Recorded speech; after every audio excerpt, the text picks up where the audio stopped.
Yo, people, we are back. Another episode of the A&J Footy Talk Show with myself, AG, and my bro Jay. Talk to them, man. Yeah, man, back again, another video. Just a thoughts, or mainly AG's thoughts on the Arsenal-Tottenham game. And then we're just going to talk about players who we think need to go and players who need to come in. Yeah. So you guys know the drill already. Make sure to like, comment, subscribe. Hit the notification bell. Share the video. Links to all of our socials and the channel socials will be in the description. And yeah, let's just get straight into it. Obviously, Arsenal faced Tottenham today in the final game of the Mind series, a pre-season tournament that was added in for charity, you know, mainly focusing on mental health. Obviously, a lot of us have struggled during lockdown with mental health and gone through certain things. So, you know, it's for a good cause, but what do I say, man? It's never nice to lose to a rival, you know what I mean? It's never nice, especially Arsenal-Tottenham. North London derby, like you never want to lose to them. You never want. We lost to Chelsea and Tottenham now. Yeah, we lost to Chelsea last week 2-1. Should have been 2-2, but shoulda, woulda, coulda. It wasn't. Do you get what I mean? Lost to Tottenham 1-0 today, and let's just go from the top straight away. Early in the game, as I said, follow us on our socials. I was tweeting throughout the game. Arsenal came out of the blocks so slow, like so slow. I it's so frustrating as an Arsenal fan because it's something we see so often. Like we're always slow out of the blocks, and I cannot understand why. We just take so long to start games. Tottenham had the better start to the game. Son had an early chance that he put just wide. Tottenham looked good for I'd say the first 20 minutes. Tottenham looked like they were going to score first, and they had a very good chance. I think Lucas Moura played the ball over the top. Son made a nice run in between the defenders, brought it down. Good hold-up play. Cuts it across to Dele Alli, and I don't know how he's missed that. Hits the post straight. Realistically, if I'm being honest, I'm looking at this game and I'm thinking Arsenal could have lost maybe 3-1, 4-1, if I'm being honest. If I'm being brutally honest, that could have been 3 or 4-1. That's just my opinion. So then obviously, I say from the 20th minute onwards, Arsenal really get into the game and we start to see more of Smith Rowe, Pepe. My man of the match, my standout player was Albert Sambi Lokonga. I mean... Yeah, I heard he had a good game. That guy he's good, man. He is good. Like, honestly, getting on the ball, you know, finding himself he's offering himself in positions where certain players aren't. He's getting into positions where he can receive the ball. He's ready to take it on the turn and drive with it, play a forward pass. That's what you want to see. You want to see positive plays, you know what I mean? 100%. Xhaka looked good next to him as well. And Benjamin White. Ben White looked really good. Really good. It's a shame he carried the ball from our box to the halfway line. Yeah. And you're just so composed. And that's what you want to see more, you know. You want to see Arsenal's defenders, not necessarily all the time, but it's nice it's refreshing because we haven't seen that often. We've seen it with David Luiz here and there, but obviously we know it can happen to anyone, but David Luiz is prone to making mistakes or getting caught out, I should say. So it was nice to see that Ben White, you know, when Son gets the ball, he's on Son's touch, straight through him, win that ball back straight away. You know what I mean? That was nice. It's just a shame he had to play with, obviously, Bellerin as his right back. And I'm someone who isn't the biggest critic of Pablo Mari, but I've seen a couple times in pre-season, I've looked at him and I've gone, you know what? You're making me change my mind on you, you know. I'm not as confident in you as I once was. I've noticed that he partners well with Rob Holding. But even that, I don't want Rob Holding and Pablo Mari at the back. You don't want to see I don't want them in my defense. What? I hope when it comes to when Gabriel is back, we do see him and Ben White as our main centre backs. Yeah, because I think Gabriel and Ben White, Arsenal, we were playing quite a high line, And them two like playing on the high. Them two play that high line well. And Ben White and Gabriel, I believe, would do well on that high line just because of their athleticism. You know, they're a bit more athletic than Pablo Mari. Pablo Mari is more. He ain't got the pace, so he's more reading the game. Holding, I don't really know which one I give to him because I wouldn't say it's athleticism. And I don't want to sound harsh and say he doesn't read the game, because he does at times. But just sometimes, like, let's say against Chelsea, we saw him and he looked a bit rattled. Like, he looked like he was a bit confused with what was going on. So for me, I look here, I say, well, you know, first half we didn't start too well, but I'd say we grew into the game and it looked all right. We had a very good chance of Lacazette, edge of the box, played into him. He didn't hesitate, touch, bang. Unfortunately, he hit the post, so remained 0-0. But, you know, I would say it was kind of a I don't want to say it was a game of two halves, because it was kind of the same thing throughout both. But I would just say second half, I would. Second half, Tottenham were a lot more dominant. They were a lot more dominant. I mean, like, Tottenham, whatever Nuno said to them at halftime, they took it on board because they looked like they wanted that win more than we did, if I'm being brutally honest.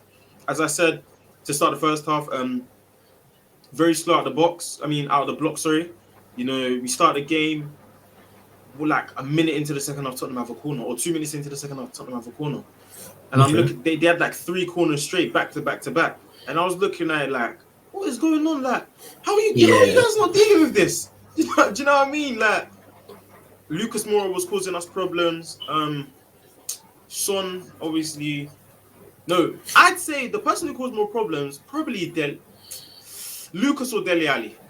Son was causing problems, but I was focused more on Dele Alli just because he was doing one thing where he was making a lot of late runs into the box.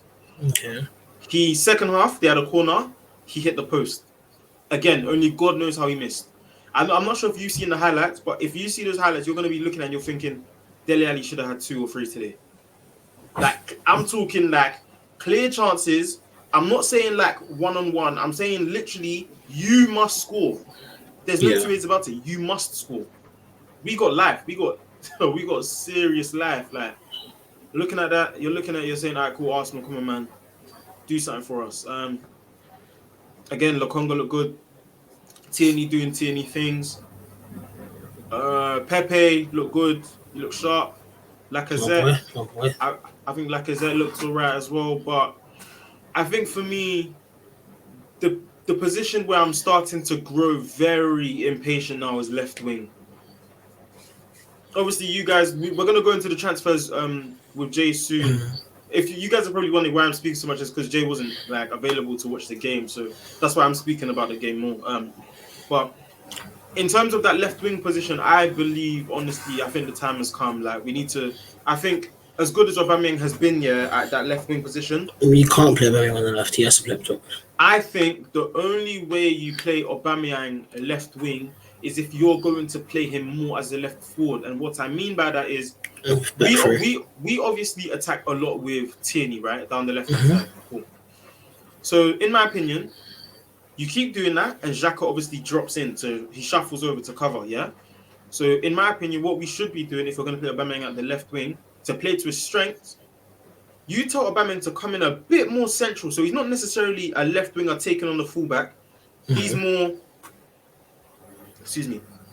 His runs will be more in between the fullback and the centre back. And when he does that, it leaves the space for Tierney to now attack the fullback, right? Yeah. So I think Tierney attacking the fullback. And the thing is, we saw it, I think the last time we played Tottenham, when Smith Rowe was out wide, they were doubling up on the fullback. I think it was Doherty. I think they were doubling up on him. At points, even tripling him because Odegaard was playing as well. Yeah. So what I think with that is you play Aubameyang a bit more, not necessarily central as a second striker, but just a bit more narrow. And then you allow Tierney to stay and just hug the touchline. So then if the ball is played in behind, you can play it in behind to Aubameyang or you can play it in behind to Tierney. Either way, allowing that to happen means Aubameyang is going to be closer to the box. So if Tierney does whip a ball in, you would expect Aubameyang to be at the front post. Or if he diverts his run, if he starts here, Lacazette's already central. They start to curve their run, so they go across. So then Lacazette takes the front post, Aubameyang's in the box, maybe penalty spot. Do you know what I mean? So I think it was 63rd minute, we made a couple changes. We took off White, we took off Bellerin, and we took off Aubameyang for Ainsley, Elneny, and Saka. And then later in the game, we were still playing decent football, but it was kind of, we had spells. That's the best way to put it. We had spells where we were playing well. and then Tottenham kind of just came in, creating chances. They did look dangerous. Yeah. And then we made a couple more changes. I think 82nd minute, Reece Nelson got some game time. Balogun got some game time. Cedric got some game time. And then obviously Son's goal comes about. Pepe's tracking back. He's got the ball. He's won the ball. But the way the ball, he's basically got a touch of the ball. But the way the ball is falling, it ends up putting him behind Japhet Tanganga. So Tanganga's got the ball. I think he's played it to someone. I'm not sure who. The person's played it back to Tanganga. And basically, if there's Mari here, Tanganga's managed to get around him and end up in front here. So obviously Mari can't touch him. He's like trying to, hold off kind of thing. So obviously now Tanganga's managed to get ahead, cut it back to Son. I think this is where, because El Neni was there. So Tanganga's here, Son's about here, and then El Neni's just in front of Son. Just. So in my mind, I'm thinking, all right, come on, El Neni, get that. He doesn't get it. Son, obviously, both footed. We know how dangerous he can be. Either foot, gets it, cuts back onto the left, just smashes it. 1-0. So you're kind of like, 1-0, 82nd or 83rd minute? Where do we really I think it was 79 he scored. Was it? Yeah. Let's double check. Because I think it was just around, it was around the time that those subs were made. Yeah, 79. 79. Yeah, see, it was, my bad, because the subs were made like literally 2 minutes after. So yeah, after that, yeah, didn't really do much. Game done and dusted. The ref did allow a lot, which in some instances you could say you're happy with. Other instances you could say you're not too happy, because he allowed a lot to go on. Quite a few things where you'd see another ref call it as a foul. Ref didn't give it. But at the end of the day, we lost 1-0. Never, as we said, never good to lose to your rivals. And yeah, man, I mean, we all know what we need to do with Arsenal, innit? We all know. Yeah, it's the same thing. It's the transfers, like. I'm gonna read you a list of players, and I just want to say your answer is keep or sell. Cool. Bellerin. Sell. Ainsley. I know you asked me for keep or sell, yeah? The only thing with Ainsley is if we don't bring in a right back and he's willing to play right back, I keep. If not, I sell. That's me being honest. Okay. Cedric.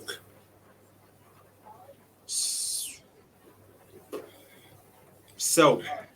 And I'll tell you why after. You can say why now. Oh, so I think if we get rid of Cedric and we do bring in a fullback, I think the games where this would be my idea. The games where we now don't play that starting right back, in my opinion, play a back three. Okay. I think you go back to a back three and you play White. You play White, Gabriel, and Tierney at the back, because Tierney plays centre back.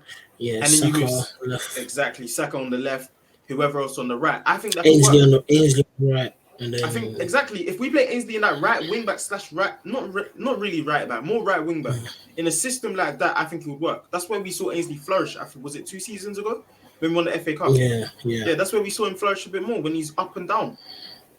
But yeah. Okay. Kolasinac. So. Reece Nelson. Keep. I'm a fan of Reece Nelson, I'll be honest. I think he just needs game time. Lacazette. So. Oneni. So. Okay. So who do you bring in? So if it's me bringing in players, I'm looking at, you already know, I'm a fan of Hossein Aouar. I'm bringing in Aouar. I'm bringing in a right back. And I'm looking at, obviously, you could say there's many right backs in the world, but I'm looking at a right back. I'm looking at Max Aarons. I think he fits the type of profile of player we've been looking at. Okay, agreed. I look at the financial struggles Inter Milan are going through. I'm giving Inter Milan Lacazette, Bellerin plus cash. I've been saying this. Yeah. Lacazette, Bellerin plus what? I don't know how much. Lacazette, I believe, is valued at 20 million. Bellerin's probably the same. Lacazette, Bellerin, and 40 million, 45 million. Yeah, I will happily give them that. Happily. Because get them off the wage bill. We don't need them here. They're not good. I like Lacazette, but it's not good enough. Let's just be real. Yeah. Get rid. Okay. And then for me, I go Lautaro and Barella. If possible, bring in Barella as well. Because I've been seeing reports that Barella's available. And again, I'm a fan of Barella. I'm a big fan of Euros. Yeah, even before Euros. Even before Euros, I've been a fan of Barella. I just don't. There's certain players I like here, but I just don't see that it is realistic for me to be saying, come to Arsenal, because it won't happen. These are the type of opportunities where you have to pounce. Yeah, you have to pounce. It's not every day we're going to see an opportunity to get Lautaro. Even if they are saying that Tottenham have agreed to pay in excess of 60 million, I'm seeing reports now Inter have said they want 90 million euros. Or they want to keep him. Yeah, they don't really want to get rid of him because they're losing Lukaku already. Yeah. But now, I was watching AFTV and what Robbie was saying was so true. Domino effect. Because now if Lukaku goes to Chelsea, Inter Milan are looking at Duvan Zapata looking to bring in Duvan Zapata.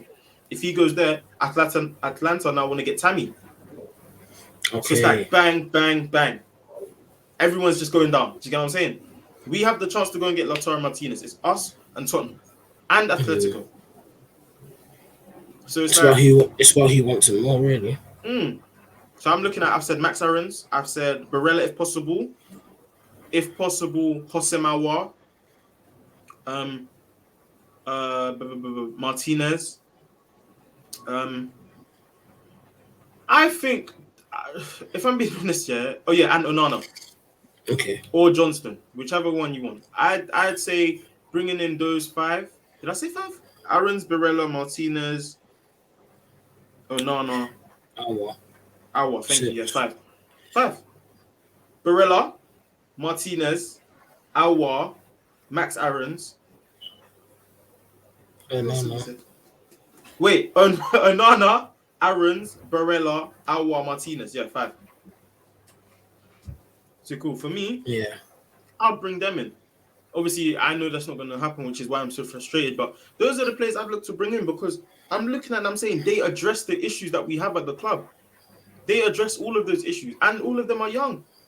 Max Aarons is under 23s. Martinez is 23. Aouar is 23. Barella is probably the oldest, or Barella or Onana probably the oldest out of all of them. But they're all under 26. I know that for a fact. They have to be. Let me check. I think they're all under 26. 26 or under, sorry. Barella's 24. 24. Barella's 24. I think Onana's the same age. He's 25. Yeah. See, that's my point proven. But looking at all these young players, they're not necessarily... They're all young, which is good. Because that means if they sign a long-term deal, as much as we want to say, yes, we want to compete with the big boys now, we're still building for the future at the same time. Yeah. Max Aarons, that's a good 4 or 5 year deal. He's here. Right back slot. Bang. Here's Barella. In my opinion, Xhaka should not be here. I'm not saying he ain't good.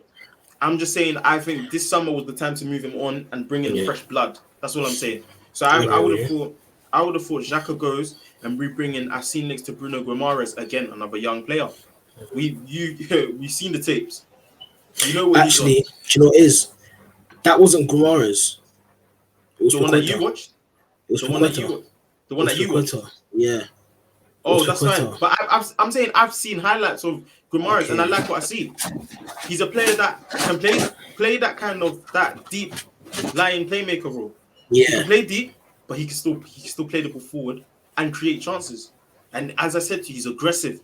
If the ball is there to be won, he's taking a man. He's lifting him up. Do you get what I'm saying? And that's what we need. We need that. We do need that. Yeah. It's been too long. Yeah, people will come and say Xhaka can do it. But I mean, but is Xhaka quick enough? That's what I'm saying. Xhaka can do it, but he gets caught out to the point where he's always giving away a foul. And getting a yellow Thank you, bro. Thank you. This is the point I'm going to. Like, if you want a destroyer or just someone who can kind of break up, play well. Like, look at Fernandinho. Even at his old age, he can still move. He's way more mobile than Xhaka. And he can still move to him, man. Like, and that's the reason. That's the reason that Xhaka, in terms of his playing style, won't change because he's not mobile. Yeah. I'm not saying he can't move about on the pitch or he's not fit, but in terms of getting the ball on the turn, let's go. The same way Lokonga does. because they're different types of players. Do you get what I'm saying? Yeah. It's the same way we look at a Bissouma. I still can't believe that he's still at Brighton. Bro, the thing is, you lot know, I speak to you about football all the time. There's certain players that I've been speaking about 2 years, 3 years now, and I'm like, Arsenal, please, I'm begging you. If you do this, you will not regret it. Bissouma is one of those players, and I genuinely cannot, for the life of me, understand why he's not an Arsenal player yet. I can't. We have decided to stick with Xhaka instead of going for Bissouma, a man who clearly wants to play at Arsenal, and as I said before, time and time again, has the same agent as Pepe, so it will be a smooth deal. Yeah, literally.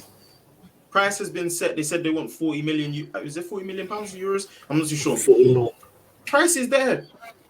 You already spent 50 million on Ben White. Go spend another 40 on Bissouma. Like, come on, man. You can spend 50 on Ben White. You can spend 40 on Bissouma.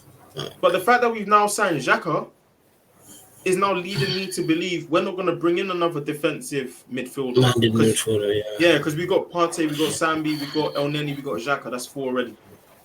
But Partey and Sambi aren't really defensive-minded midfielders. But they're going to play in that pivot. Yeah. Do you get what I'm saying? They're going to play in that pivot. So it's kind of like, I don't see anyone else coming in there. Maybe another centre-mid kind of player. I see someone a bit creative. Maybe that 10 spot, push Emil Smith-Rowe out wide. Because Emil Smith-Rowe has got the 10 shirt. I don't see him getting dropped that often. Do you get what I'm saying? So I think the club have really put their faith in him. So it's a thing where... And you can't really blame them because our chance creation became a lot higher with him in the squad. But that's because we were playing without a natural 10 or creative midfielder. Yeah, exactly. So it's like, when you look at it, he's obviously good enough. You just proved my point. We were playing without a creative player, right? Yeah, exactly. So we just needed any type of creation to take us forward. We had any type of creative player to come in, do a good job. We gave him number 10. Contract extension, yes. Number 10, I don't know. This is what I was saying to you the other day. I felt it was premature because if we had, let's say, do you get what I'm saying? I wasn't hating on Emil Smith. I'm a fan of his. But what I was saying is, you could also say that Saka getting number 7 was kind of premature as well. Then I can't lie. Saka's clear of Smith Rowe. I think they're different. I think Saka's clear. Saka got given number 7 after like mainly spells at left back. Did you get it? But again, with Saka, I'm not saying that Smith Rowe hasn't played well, but I'm just saying that in terms of the performances we've seen from Saka and Smith Rowe, yeah, I get you. Saka's clear. Yeah. Saka's in the England first team. That itself is an indication that this guy is. Why do we call him Starboy? He's that guy. Yeah, that's true. Smith Rowe is good. Smith Rowe is good, but he's still on the come up. He's barely breaking into under 21 squad. I'm sure. I think the last time he got him was because someone was injured. Him, Cantwell, and someone else got into the England under 21 squad because they were injured. So now I'm looking at him saying, cool, give the guy minutes, he can develop. It's the same as Balogun. I was speaking to my uncle earlier today. In my opinion, we get rid of Lacazette, if possible. Get rid of Bellerin. Get rid of Kolasinac is being linked with Fenerbahce. No, I think it's Fenerbahce. But I think it's the team Ozil plays for. It's the team Ozil plays for. Yes, Fenerbahce. But do you know what's happening? He's getting released, isn't it? They want to wait to terminate the contract and then speak to him. Can you imagine? Yeah. Can you imagine? That would only happen at Arsenal. Oh yeah. Even Willock going. Even Willock. If another team like if a big smart club was selling Chelsea, City, Liverpool, United, if they were selling a player, you insert a buyback clause. Or you include a sell-on clause of some type. Yeah. So far, I've seen nothing of the sort with Arsenal. Willock is only, 21? 22? He's still young, G. He's still young. And we're going to give him to Newcastle for what? 20, 25 million? If we were buying Willock now from Newcastle, that's another 35 million signing there. But we're now selling for 20, 25 million. I mean, the club is only going to be as good as its owner because the way he wants the club run is the way the club shall be run.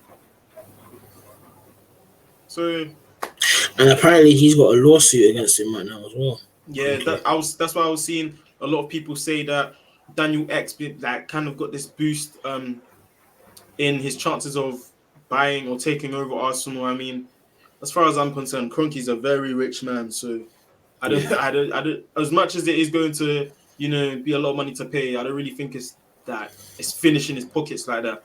Yeah. So I look at the whole situation. I'm just like, look, we lost 2-1 to Chelsea. We lost 1-0 to Tottenham today. We got Brentford on Friday. And At this point, you gotta just say fuck it and make signings. I don't know why I had this ideology that the transfer window ends the moment we start the season. We still got another 3 weeks.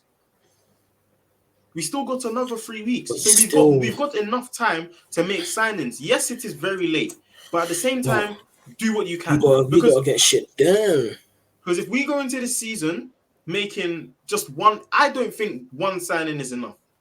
Of course it's not. One signing is not enough. You could bring Lionel Messi to this team. We're not winning the league. Because the players around him are not good enough. That's my opinion, personally. I think we need a couple more signings, and we need to get rid of the dead weight.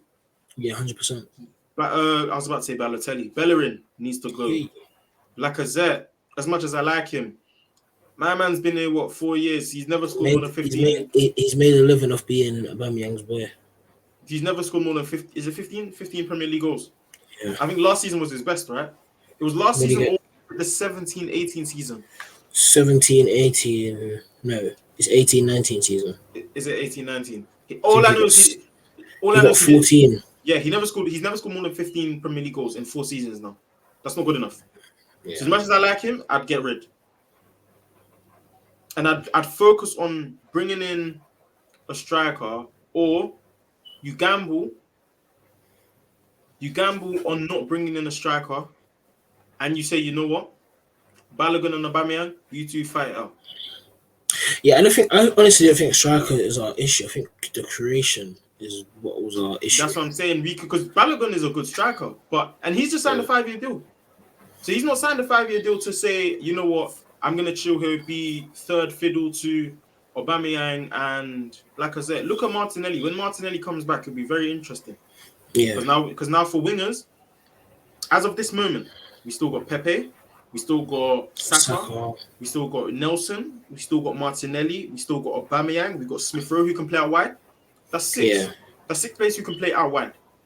So I'm looking at it, I'm saying, well, cool. If you want to just try and, narrow it down and you say, cool, Lacazette, Balogun, done, strikers. Because unless there's an injury, I don't really see Aubameyang playing up top. I think he has to play up top personally. He has to. That's what I think. Because I think him playing on the left wing, we're very unbalanced. I think we're very unbalanced. I think if Aubameyang goes up top, let the wingers wing. Yeah. Let the creators create. Let the defenders defend.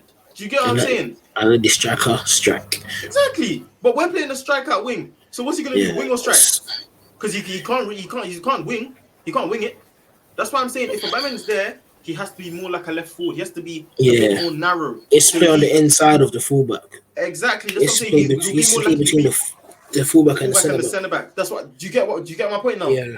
I think that's because I will never forget that game against Everton. David Luiz line breaker. You remember? Yeah. And he got put in 1-on-1. That's what we need more. That's what when you have a player, not even like Aubameyang, just a player, you play to their strengths.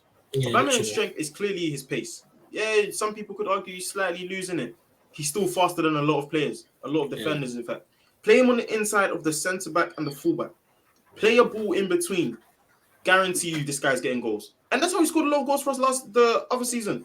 Yeah, it is. Or he was out wide, cutting in. Now, I don't know. It's like, I don't know. I don't know what the issue is, to be honest, with Aubameyang. He's just not firing. And you have to be honest, it's a bit scary because people are underestimating Brentford. And I don't like it. Brentford will cause us problems. Brentford are good. Like, they just beat Valencia yesterday. If we're playing with Pablo Mari and Ben White as our centre backs, Pablo Mari's in for a long game against Ivan Toney. And it's not just Ivan Toney. People who haven't watched Brentford just see Ivan Toney. They've got players, bro. They've got players. And they're confident on the ball.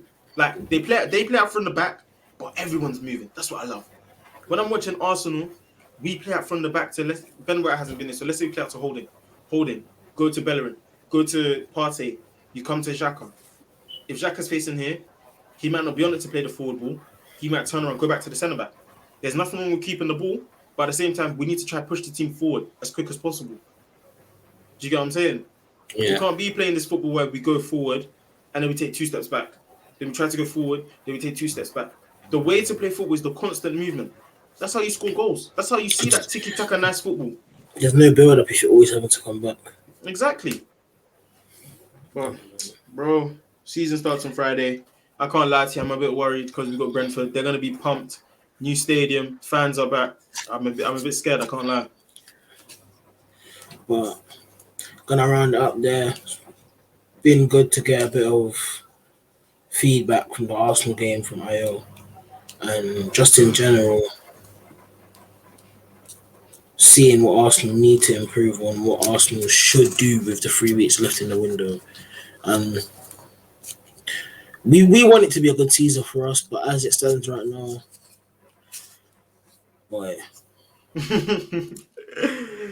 Oh man, it's looking long. But you guys, I know. Go on. It's looking very long. I know you guys are watching the video at home. You're probably thinking, damn, this AG guy was talking a lot. Don't worry. Damn. It was only because, my bro Jay, he wasn't able to watch the game today. So the next video, it's not just going to be me. It's going to be more of a discussion. Today, I know I spoke a lot, but... Today was more getting AG's thoughts. Yeah, but... You guys, you already know the drill. Make sure to like, comment, subscribe. Yeah! Make sure to like, comment, subscribe. All our links will be in the description below, and have a good one. Peace.